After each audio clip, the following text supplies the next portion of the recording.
첫 번째 가볼까요? 교도소 수준의 사무실이다. 자, 구독자 100만 명의 유명 여행 유튜브 채널 원지의 하루에 원지 씨 TV 예능에도 출연하면서 보시는 것처럼 얼굴을 많이 알린 분인데, 자, 오늘 그닥 좋지 않은 얘기로 하루 종일 입길에 올랐더라고요. 네, 맞습니다. 102만 구독자를 보유한 유명 여행 유튜버죠. 원지의 하루의 원지 씨가 최근 유튜브를 통해서 회사 사무실을 공개했는데요. 이 사무실을 놓고 직원 처우에 관한 논란이 불거졌습니다. 지하 2층, 창문이 없는 약 6평 남짓한 공간에서 3명이 함께 근무를 하고 있고, 직원들은 택배 포장 업무를 주로 한다고 하는데요. 6평에 3명이면 교도소 수준 아니냐, 창문도 없는 곳에서 어떻게 택배 업무를 하냐, 누리꾼들이 열악한 근무 환경을 지적한 겁니다. 더욱이 원지 씨가 평소 생활 환경 요소 중에서도 특히 환기, 이 부분을 굉장히 중요시해왔다고 해요. 그만큼 직원들 사무실에는 환기를 소홀히 하는 이런 모습에 실망한 분들이 많은 것 같습니다. 또 평소에 환기의 중요성을 하필이면 또 강조했었군요. 아무튼 이게 논란이 된 게 수입이 범상치 않을 100만 유튜버여서 그랬던 거잖아요. 그렇죠. 100만 유튜버면 상당한 수익이 있을 건데, 그래서 지금 직원을 고용해서 하고 있지 않습니까? 그럼에도 불구하고 지하 2층, 좁은, 또 그리고 환기가 안 되는 거, 이게 말들이 많았고, 본인도 이 영상을 비공개 처리를 하고 사과문을 올렸습니다. 특히 환기 시스템이 충분히 전달되지 않아서 이 부분이 좀 문제라고 생각한다라고 얘기하면서 앞으로 고용주로서 직원의 복지를 좀 신경을 쓰면서 만약에 가능하다면 논의를 해서 쾌적한 사무실로 옮기겠다고 입장을 전했습니다. 진짜 사진을 보니까 창문이 없네요. 예, 알겠습니다. 예, 다음 이어가죠. 자, 위험한 도로입니다. 자, 도로 위에 펼쳐진 위험천만한 순간들 제보 영상 첫 번째 만나보시죠. 자, 늦은 밤 승객을 태우고 잠시 정차한 택시, 그런데 저 멀리서 보이는 불빛, 어라 점점 가까워지는데 정체는 트럭인데, 스톱! 언제 와? 스톱 꽝! 한 번 더 꽝! 완전히 찌그러진 트럭 범퍼만 봐도 얼마나 큰 충격이었을지 짐작되는데, 세상에, 저는 도대체 저 트럭 운전사가 왜 저런 운전을 한 건지가 제일 궁금한데요. 음주운전이었습니다. 강원도 속초에서 개인 택시를 운행하는 택시기사가 제보해 주셨는데요. 나흘 전 밤이었습니다. 도로에서 승객을 태우는데 갑자기 뒤에서 트럭 한 대가 정말 빠른 속도, 전속력으로 질주를 하더니 제보자 차를 포함해서 차 2대를 그대로 추돌했습니다. 추돌을 한 뒤에도 바로 멈추지 않고 좀 가다가 겨우 멈췄다고 해요. 탑승하려던 승객 2명은 그 충격으로 튕겨나가 쓰러지면서 응급실로 옮겨졌고요. 제보자는 뇌진탕 4주 진단을 받고 현재 입원 중이라고 합니다. 택시 업무도 당연히 못하는 상황이고요. 이 트럭 운전자 70대였는데요. 음주 측정을 해봤더니 0.127% 면허 취소 기준 이상의 만취 상태였습니다. 제보자에 따르면 몸을 가누지 못할 정도로 비틀거리는 상태였다고 해요. 으이구, 정말. 두 번째 제보 영상 보시죠. 자, 도로를 달리는 오토바이. 그런 그 앞을 보니까 저 공사 중. 자, 옆으로 가세요. 막 수신호 따라서. 자, 그런데 바로 그때 한 남성이 안 돼! 자, 저 남성을 피하려던 오토바이 결국 우당탕탕탕탕탕탕 라이더 꽈당. 아니, 왜 갑자기 저 양반 튀어나온 거래요? 예, 이게 지난 18일 오후 3시 30분경에 경남 거제시의 한 국도에서 발생했던 사고입니다. 제보자는 당시 공사 중이던 도로 옆을 오토바이를 타고 지나가고 있었는데요. 옆 차선으로 주행하라는 수신호를 보고 속도를 줄이면서 저렇게 직진을 한 겁니다. 자, 그런데 갑자기 공사 관계자가 진로를 막으면서 영상에서 보신 것처럼 저렇게 튀어나왔고, 피하려던 제보자는 그대로 바닥에 고꾸라지면서 약 50cm 깊이 구덩이로 빠지게 된 겁니다. 이 제보자에 따르면요, 당시 중앙선에 라바콘이 없었는데 오토바이가 그대로 직진하려고 하자 이 직원이 막으려고 뛰어든 것 같다라고 밝혔는데요. 제보자는 사고로 정신을 잃고 119에 의해 응급실로 이송이 됐습니다. 자, 그런데 이 공사 관계자 측은요, 운전자가 브레이크를 밟다가 혼자 미끄러졌다라고 또 주장을 했고요. 또 회사에서 보험을 들었는지 모르겠다라면서 책임을 회피하는 태도를 또 보였다고 합니다. 그리고 사고 사흘이 지난 지금까지도 사과나 연락을 못 받았다고 하네요. 예, 알겠습니다. 예, 다음 이어가죠. 가게로 찾아간다. 자, 대낮에 벌어진 황당한 일 영상 만나보시죠. 평화로운 어느 날 심각한 표정으로 전화하는 저 남성 업주. 웬 손님이 흉기를 들고 찾아온대요. 자, 저 업주의 신고받고 출동한 경찰. 사장님, 우선 가게 문 잠가놓고 들어가 계세요. 자, 그리고는 경찰들 주변에서 다른 업무를 보는 척 대기하고 있습니다. 잠시 후 가게를 찾은 수상한 남성.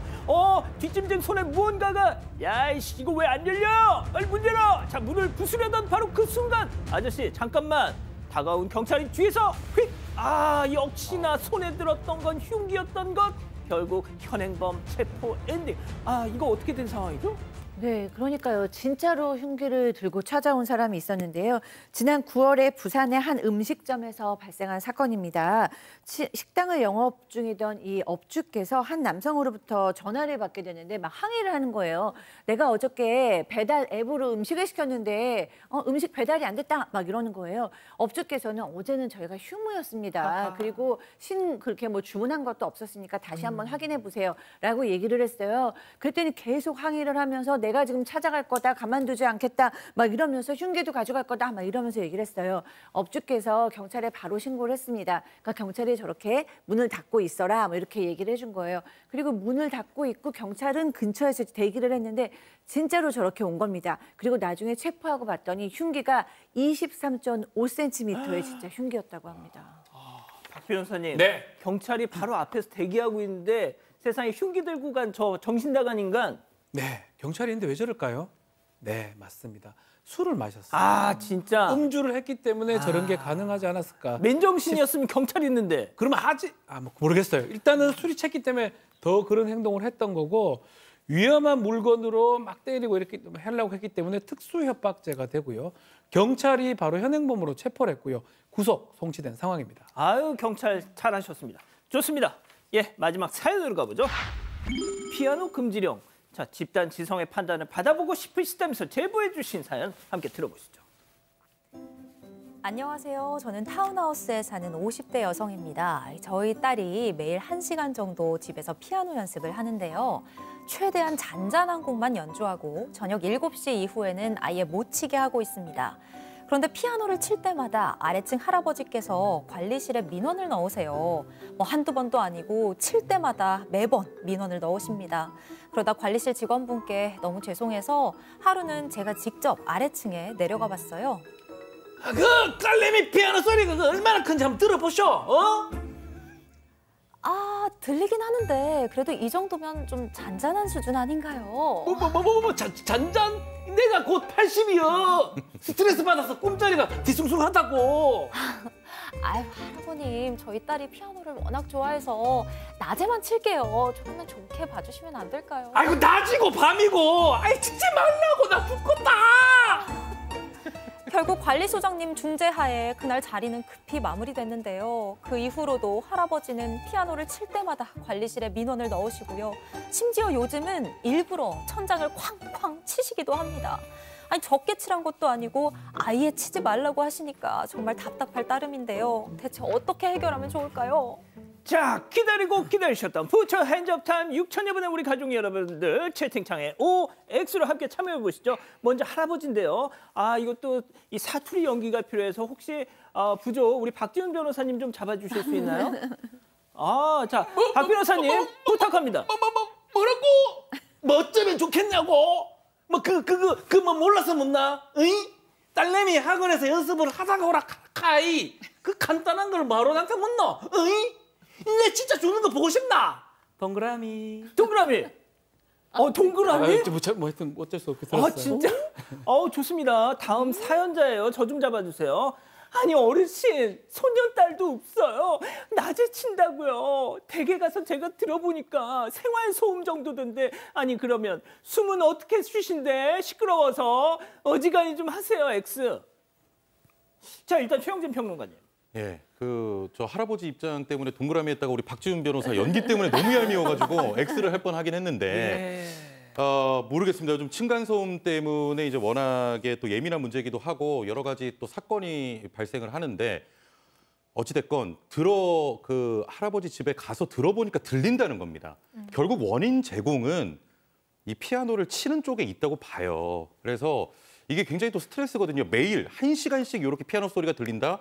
처음에 뭐 비정기적으로 한두 번이야 뭐 이해하고 넘어갈 수 있지만 정기적으로 이렇게 들린다면 굉장히 좀 문제가 될 것 같고 이거 연습실에서 연습을 하시거나 아니면 방음 공사를 따로 하셔가지고 예, 요거는 피해가 안 가게 해야 될 것 같습니다. 예. 박 변호사님, 근데 제가 이 원 사연을 저희가 이제 조금 내용을 덜어내면서 뭐 전해드리지 않았는데 아주 조심히, 그리고 또 이게 요즘에 전자 피아노 있잖아요. 그렇게도 한답니다. 이어폰 끼고. 아예 전자로 하셔야 될 것 같아요. 왜냐하면 주관적인 게 분명히 있을 겁니다. 뭐 내가 봤을 때는 괜찮아 보이는데 이 사람이 느끼기에는 뭐 어쩌면 좀 피해자라고 할 수 있는데 되게 강하게 느껴질 수가 있는 거거든요. 요 기준은 어쩔 수 없어요. 할아버지를 기준으로 할 수밖에 없는 상황 아닌가 생각이 들고 아예 안 들리는데 뭐 망상 같이 이렇게 했다면 모르겠지만 지금 그런 상황 아닌 것처럼 보이거든요. 그렇다면 충분히 조심해야 된다. 공동 생활이기 때문에 딴 데서 하고 와야 되겠죠. 자, 교수님. 네, 근데 저는 이 정도까지도 안 되면 정말 애를 키울 수가 없는 수준이라고 생각을 해요. 왜냐하면 집에 방음 검사도 다 했고 하루에 1시간 정도고 결정적으로 저녁 7시 전입니다. 그러면 사실은 뭐 저녁 9시가 넘었는데도 피아노 소리가 난다던가 막 낮밤으로 끝도 없이 난다던가 이런 문제지만 그냥 중학생 손녀라고 생각하시고 1시간 정도는 좀 봐주실 수 있지 않을까. 이렇게 하면 어떤 트러블, 이웃 간의 싸움을 좀 피할 수가 없는 문제 아닌가 싶어요. 자, 김하나 아나운서, 우리 가족 여러분들은요? 저희 가족 여러분들 대부분의 분들이 집에서 피아노 치는 건 아닌 것 같다는 의견을 주셨어요. 니트님께서도 그렇고 라떼조아님께서도 그렇고 모두 방음부스 사라고, 방음부스 사서 하루 왼종일 치시라고 권고를 해주셨고요. 그리고 전혜원님께서 연기 왜 이렇게 잘해? 진짜 진상이다 박 변호사님이라고 듣기 싫어. 듣기 싫어. 예. 기다리고 있습니다. 사건 반장에 제보해 주십시오.